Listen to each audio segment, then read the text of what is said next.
നമസ്കാരം കൂട്ടുകാരെ, ഞാൻ പീറ്റർ ചോളു. ഇന്നത്തെ വീഡിയോ അതായത് 19/8/2026 ബുധനാഴ്ച വൈകിട്ട് സ്വർണ്ണവിലയും റബ്ബർ വിലയും.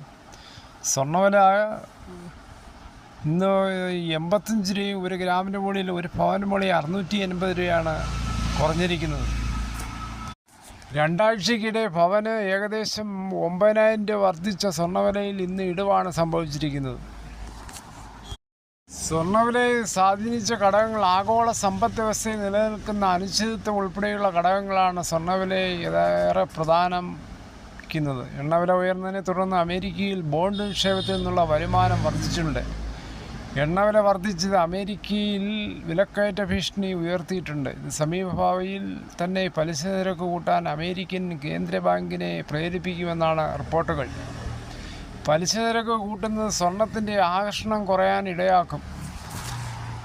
അതോടുകൂടി സ്വർണത്തിന് നിക്ഷേപം വരാതിരിക്കും. ഇന്നത്തെ വിശദമായ സ്വർണ്ണവില നോക്കുമ്പോൾ സ്വർണ്ണം 22 ക്യാരറ്റ് 14,205, ഒരു പവൻ 1,13,640. അതുപോലെ 24 ക്യാരറ്റ് 15,497, ഒരു പവൻ 1,23,976. അതുപോലെ 18 ക്യാരറ്റ് 11,696, ഒരു പവൻ 93,568. ഇതാണ് വൈകിട്ടത്തെ സ്വർണ്ണവില. സ്വർണ്ണം വാങ്ങിക്കുമ്പോൾ സ്വർണ്ണത്തിൻ്റെ പരിസ്ഥിതി ഉറപ്പാക്കി വാങ്ങിക്കാൻ ശ്രമിക്കുക. ഈ പ്രതിസന്ധി വെള്ളിവിലയും ബാധിച്ചു. വെള്ളിവില 1 ഗ്രാമിന് 245 രൂപയും 10 ഗ്രാം വെള്ളിക്ക് 2,450 രൂപയാണ് ഇപ്പോൾ വ്യാപാരം നടക്കുന്നത്.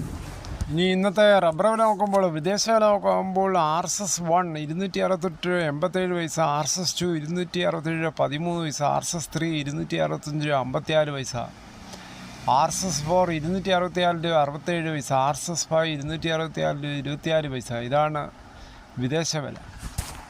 ഇന്നത്തെ വിദേശ വില നോക്കുമ്പോൾ 4 പൈസയാണ് കൂടിയിരിക്കുന്നത്.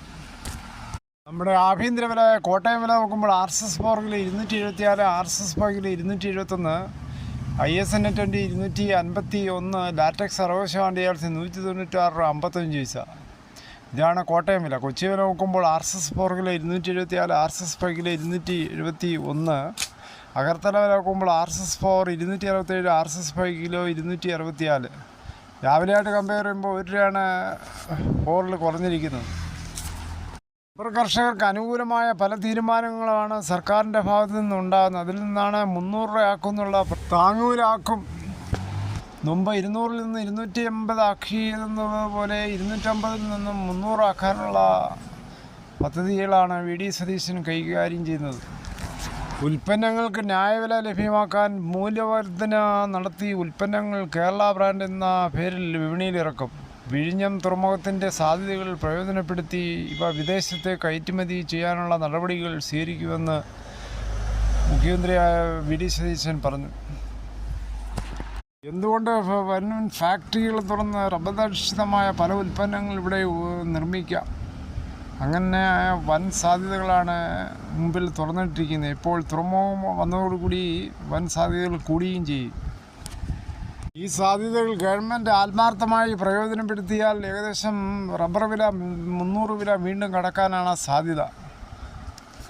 ഇപ്പോൾ റബ്ബർ വരുമാനത്തിലൂടെ നിരവധി കുടുംബങ്ങളാണ് നല്ല രീതിയിൽ മികച്ച വരുമാനം നേടിയത്. ഇനി അങ്ങനെ ഉണ്ടാകട്ടെ. ഗവൺമെൻറ് നല്ല രീതിയിൽ ഇവരെല്ലാം പ്രോത്സാഹിപ്പിക്കട്ടെ എന്ന് ആശംസിക്കും. ഇതോടുകൂടി ഈ വീഡിയോയുടെ പൂർണ്ണമാകുന്നു. ഇത്ര സമയം ക്ഷമയോടെ കേട്ടിരുന്നു വളരെയധികം നന്ദി.